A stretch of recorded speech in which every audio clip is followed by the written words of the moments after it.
Assalamualaikum warahmatullahi wabarakatuh. Perkenalkan, nama saya Muhammad Ilham, Stambuk 20023 22201 114 dari kelas sipil 4. Jadi saya akan mempresentasikan siklus hidrologi. Siklus hidrologi merupakan proses air dari permukaan bumi menuju ke atmosfer dan kembali lagi ke bumi. Proses siklus hidrologi, air melewati beberapa proses dan tahapan yang kemudian kembali lagi ke bentuk semula seperti pada gambar siklus hidrologi ini.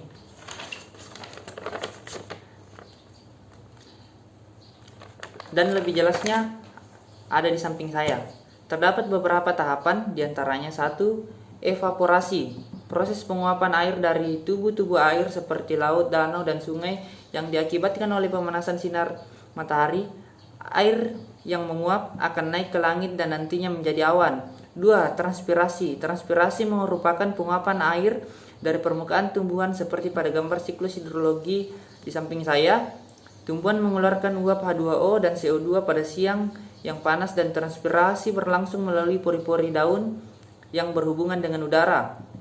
3. Sublimasi. Pada tahapan ini sinar matahari akan membantu penguapan pada es tanpa melalui proses pencairan.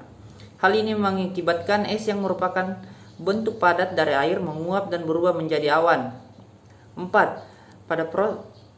Intersepsi. Pada proses ini, air hujan tertahan pada tanaman untuk kemudian terevaporasi kembali ke atmosfer. Siklus hidrologi ini memungkinkan air untuk kembali ke atas tergantung dengan kemampuan setiap pohon dari jenis daun, kerapatan daun, lebar tajuk, dan batang. 5. Kondensasi. Siklus hidrologi saat ini menampakkan perubahan wujud uap air menjadi titik-titik air di atmosfer sehingga membentuk awan.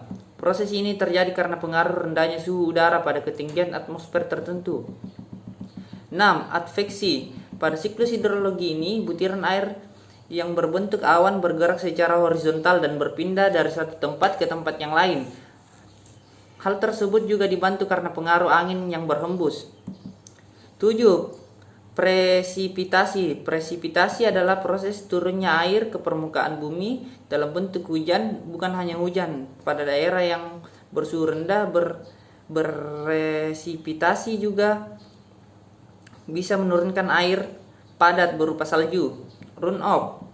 Air yang sudah jatuh ke permukaan bumi yang tinggi akan mengalir ke tempat yang lebih rendah melalui sungai dan anak sungai. 9. Infiltrasi. Tahapan ini merupakan proses peresapan air ke dalam tanah melalui pori-pori tanah.